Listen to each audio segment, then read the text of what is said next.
देखिए यहाँ पर जो अगला लेसन है 8, अध्याय है 8।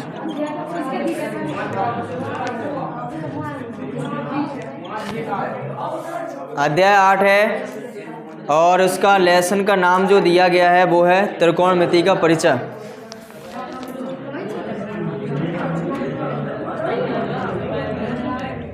त्रिकोणमिति का परिचय, त्रिकोणमिति का परिचय। ठीक है, खड़े हो जाओ तुम और पीछे खड़े हो जाओ सौरभ, खड़े हो जाओ।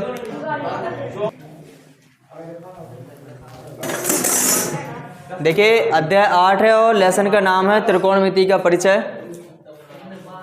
सबसे पहले इसका परिचय करते हैं त्रिकोणमिति। त्रिकोणमिति में जो है एक शब्द लिखा हुआ है त्रिकोणमिति। सबसे पहले त्रिकोणमिति,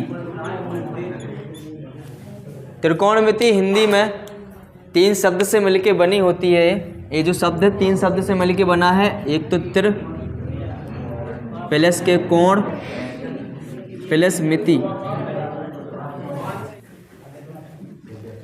देखो तो जो त्रिकोणमिति है 3 शब्द से मिलके बना हुआ है। त्रि प्लस कोण प्लस मिति। तो यहाँ पर तिर का मतलब होता है 3 और कोण का मतलब कोण ही है और मिति मतलब हो माप। यानी इसका जो शाब्दिक अर्थ होता है वो क्या होता है? 3 कोणों की माप। इसका जो शाब्दिक अर्थ हो जाएगा वो मतलब क्या हो जाएगा? 3 कोणों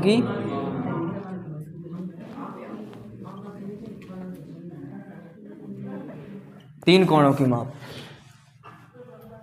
अगर इसको अच्छे से देखा जाए, जैसे इसको क्या बोलते हैं, इंग्लिश में बोलते हैं ट्रिगोनोमेट्री। अगर इंग्लिश में भी देखा जाए तो इनको नाम भी ऐसे रखो जाते हैं, ट्रिगोनोमेट्री। ट्रिगोनोमेट्री भी 3 वर्ड्स का कॉम्बिनेशन होता है। एक तो होता है ट्राई प्लस के गोनो प्लस के मैट्री। ट्राई मतलब होता है 3, गोनो मतलब होता है साइड्स और मैट्री मतलब होता है मेजरमेंट। यहाँ पर क्या हो गया? इसका भी शाब्दिक अर्थ हो जाएगा 3 भुजाओं की माप। साइड से ना 3 भुजाओं की माप, यानी measurements of 3 sides. Measurements of 3 sides, 3 भुजाओं की माप। हिंदी में आ रहा है 3 कोणों की माप, यहाँ आ रहा है 3 भुजाओं की माप। अब 3 कोण और 3 भुजाएं कौन सी आकृति में? त्रिभुज में। तो सीधा सीधा हम बोल सकते हैं त्रिभुज के कोणों और भुजाओं की माप का जिसके अंतर्गत अध्ययन किया जाता है उसको क्या बोला जाता है? त्रिकोणमिति। तो यहाँ हम लिखेंगे त्रिकोणमिति वह शाखा है, त्रिकोणमिति गणित की वह शाखा है, ऐसा लिख लो, त्रिकोणमिति गणित की वह शाखा है जिसके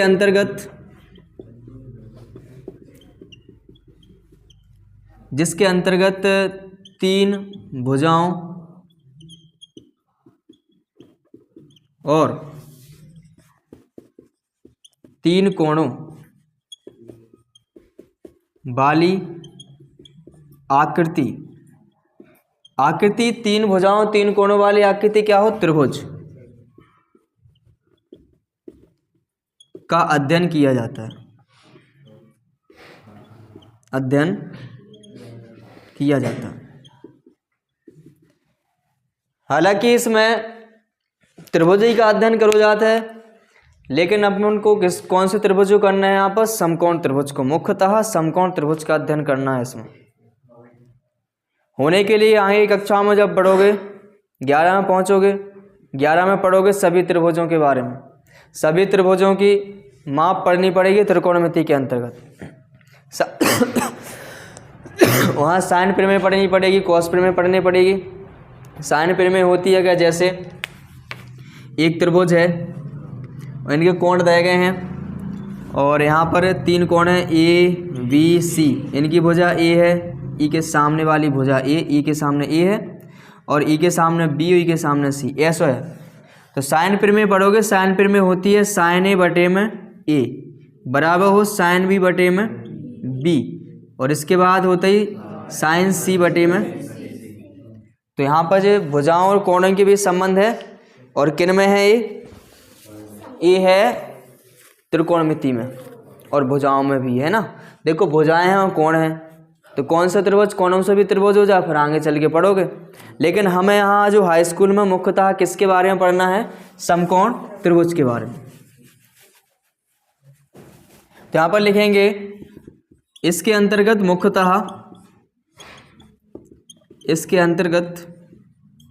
मुख्यतः समकोण त्रिभुज का अध्ययन किया जाता है। समकोण त्रिभुज का अध्ययन किया जाता है। ओके, अब बात आती है समकोण त्रिभुज। तो समकोण त्रिभुज क्या होता है, तो देखते हैं समकोण त्रिभुज के बारे में भी। इंग्लिश में इसको बोला जाता है राइट एंगल्ड ट्रायंगल।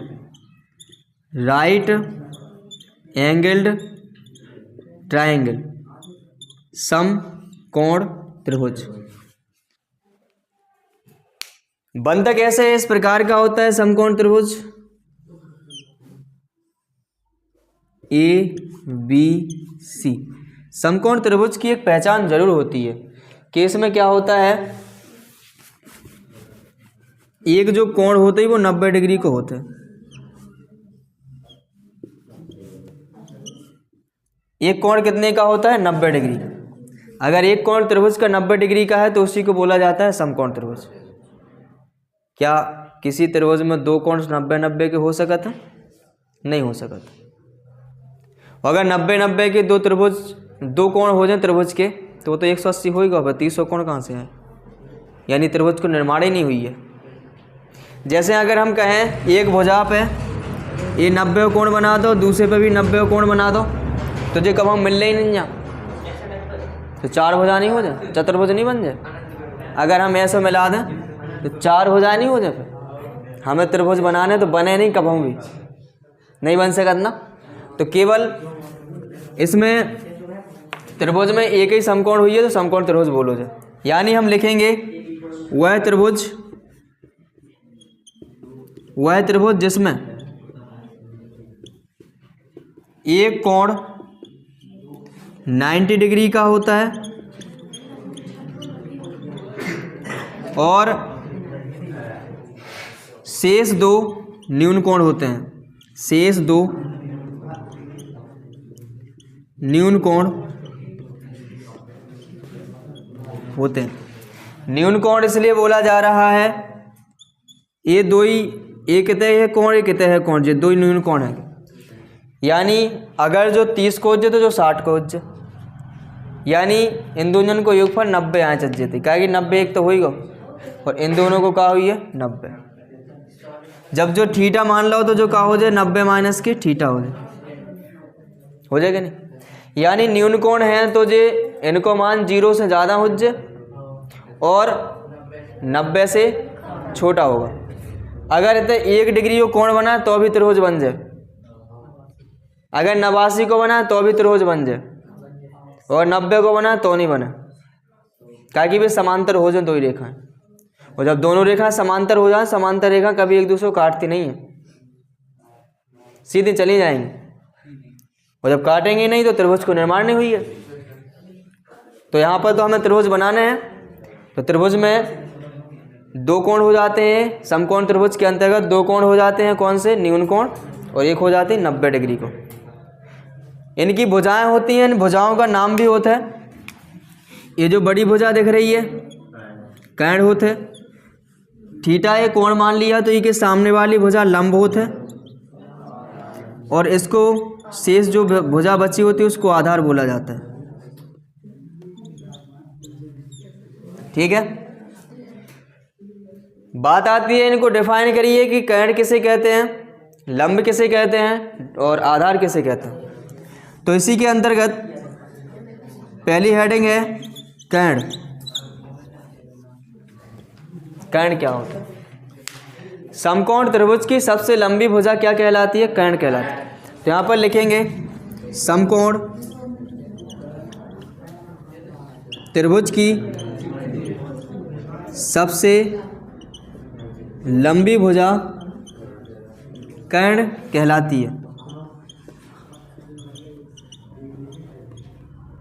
कर्ण कहलाती है।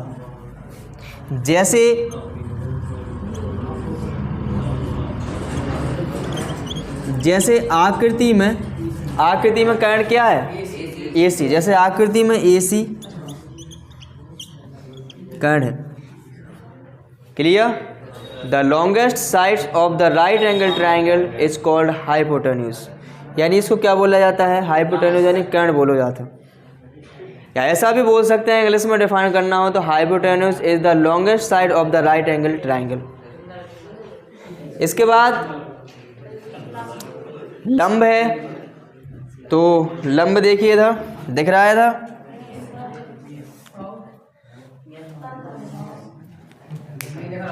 नहीं दिख रहा है? चलो तो पहले इतना उतारो, फिर इसके बाद आगे बताता हूँ।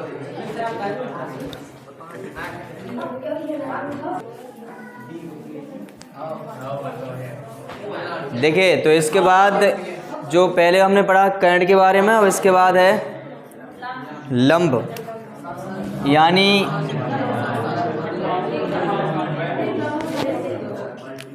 लंब को परिभाषित करेंगे कि लंब कहते किसको हैं। तो समकोण त्रिभुज में, जो समकोण त्रिभुज होता है उसमें कोण के सामने वाली भुजा क्या कहलाती है? कोण के सामने वाली भुजा कहलाती है लंब।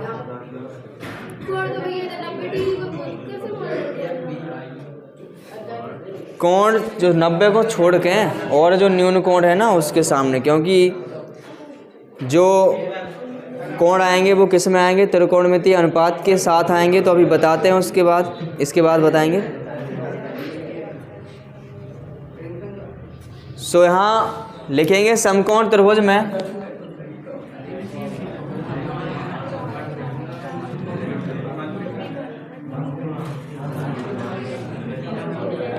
कोण के सामने वाली भुजा, कोण के सामने वाली भुजा लंब कहलाती है। लंब कहलाती है। जैसे आकृति में देखा जाए, जैसे आकृति में कोण थीटा के लिए,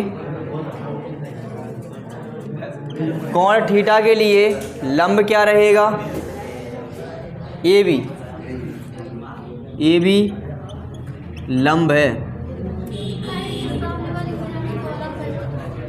अगर 90 माइनस थीटा वाले के सामने कहते तो ई के सामने वाली जा लंब को आती, जो हमने थीटा के हिसाब से लिखा है।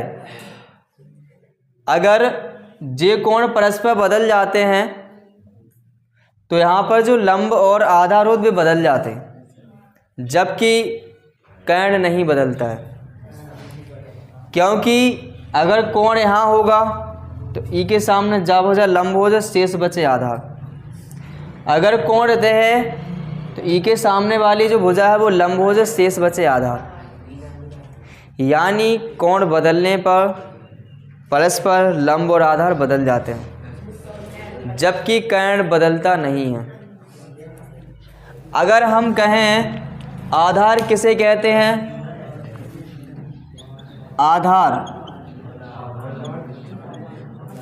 आधार होते हैं, आधार यानी जो लंब है, लंब के संलग्न भुजा को क्या कहते हैं?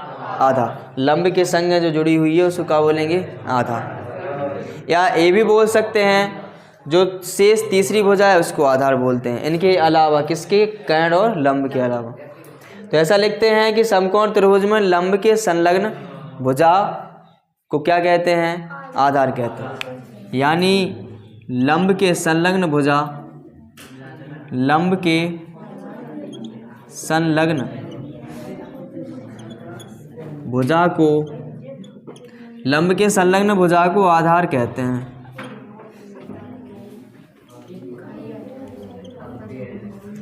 जैसे आकृति में देखो,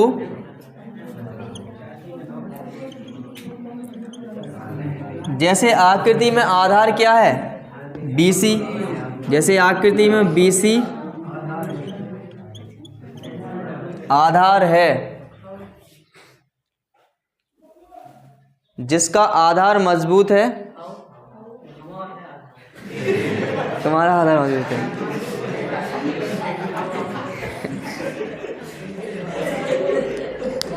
जिसका आधार मजबूत होता है, क्वेश्चन वो आसानी से कर ले जाता है, कोई डिफ़िकल्ट नहीं लगते उसे। बेस मतलब बेसिक कॉन्सेप्ट ज़रूरी है, तो वही बेसिक कॉन्सेप्ट तुम्हें पहले बताया जा रहा है। देखो अब आने आओ, अब बात आती है कि एक समकोण त्रिभुज में 3 भुजाएं हैं, उन भुजाएं के नाम भी हैं। अगर उनमें से 2 भुजाएं दी जाएँ कोई और 1 भुजा ना दी जाए, तो उसको निकालने के लिए एक प्रमेय दी गई थी, जो कि थी पाइथागोरस प्रमेय। और पाइथागोरस प्रमेय क्या है जरा यहाँ समझें।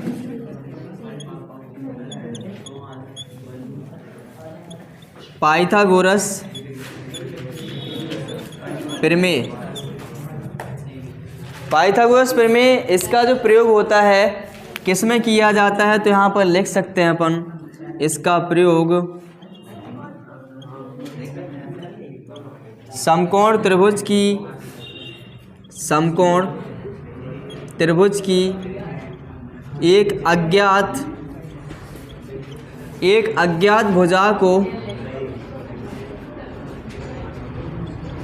ज्ञात करने में किया जाता है। और जो प्रमेय होता है वो प्रमेय क्या होता है, वो होता है कर्ण स्क्वायर बराबर लंब स्क्वायर प्लस के आधार स्क्वायर। ये प्रमेय लेसन नंबर 6 में सिद्ध की गई थी। पाइथागोरस प्रमेय त्रिभुज वाले लेसन में सिद्ध करी गई थी। इसे क्या होता, कर्ण स्क्वायर बराबर लंब स्क्वायर प्लस के आधार स्क्वायर। अगर इसमें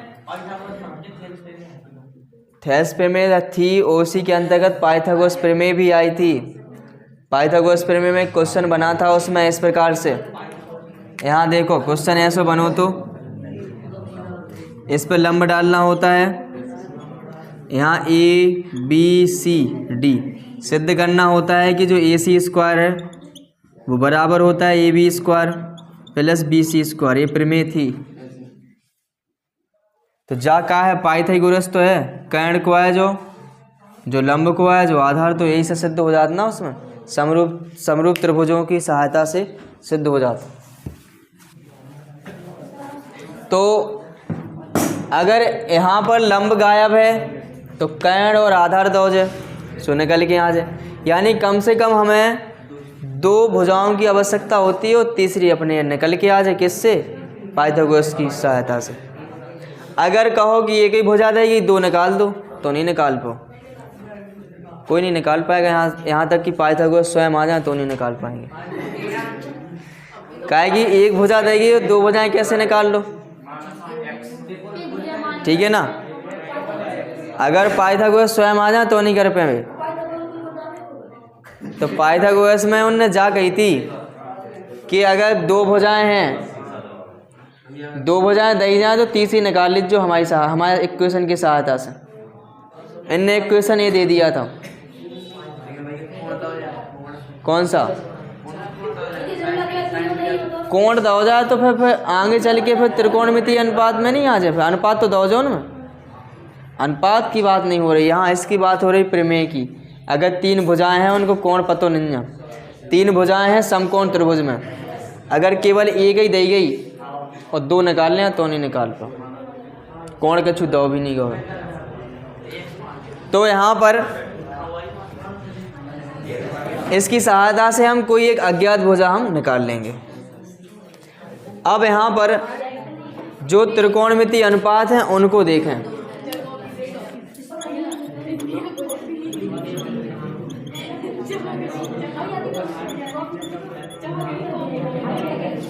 त्रिकोणमितीय अनुपात, ट्रिगोनोमेट्रिक रेशियो। देखिए इनमें मुख्यतः अनुपात तो 3, उनके 3 व्युत्पन्न होते ही। सो हम लिखते हैं कि त्रिकोणमितीय अनुपात कितने होते हैं? 6 ही पढ़ते हैं। कौन कौन होते ही? साइन है, कॉस, तो ऐसा लिख लो अपन, है ना। एक टेबल बना के लिखते हैं, उसमें एक तरफ लिखते हैं अनुपात, एक तरफ लिख लेते हैं संक्षिप्त नाम, संक्षिप्त। फिर उसके बाद है थीटा कोण के साथ,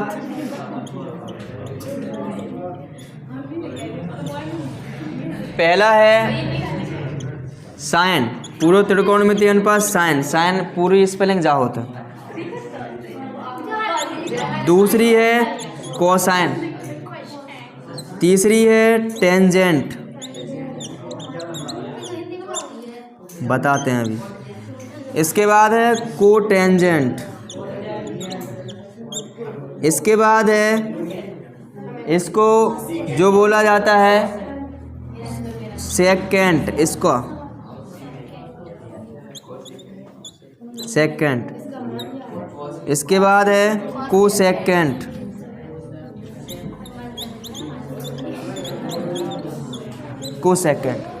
इनके हिंदी में जो नाम होती है बोले ज्या, कोज्या, स्पर्श ज्या,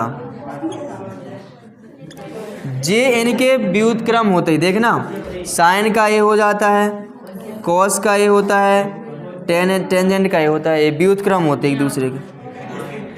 सो व्युत्क्रम हो तो मतलब व्युत्पन्न उसको बोलेंगे, तो व्युत्क्रम, तो व्युत्क्रम को व्यू उठाओ। सो इसको क्या बोला जाएगा? व्यू स्पर्श ज्या, इसको नाम का हो जाए व्यू स्पर्श ज्या, व्यू स्पर्श ज्या। इसको क्या बोलेंगे? व्यू कोज्या, और इसको बोलेंगे व्युज्या। ठीक है, ये जो इनके संक्षिप्त नाम होते हैं, संक्षिप्त अपन प्रयोग में कैसे करते, इनको संक्षिप्त में प्रयोग करते हैं कैसे हो? देखो, ई साइन को संक्षिप्त होते हैं इस प्रकार से, साइन, कोसाइन को कॉस लिखत, टेंजेंट को टेन लिखत, और कोटेंजेंट को कोट लिखत, इसको सेक लिखते हैं और इसको कोसेक। अब थीटा कोण के साथ इन्हें क्या लिखें? इन्हें साइन थीटा लिख लेते हैं, इधर कॉस थीटा और इधर टेन थीटा, बिल्कुल कॉट थीटा, सेक थीटा और कोसेक थीटा। इनको अध्ययन करते हैं। क्लियर इतना? अब इसके बाद फिर संबंध पढ़ेंगे त्रिभुज, समकोण त्रिभुज की भुजाओं और अनुपात में संबंध। तो पहले इतना उतार लीजिए, फिर इसके बाद आगे बढ़ते हैं। उतारिए जल्दी।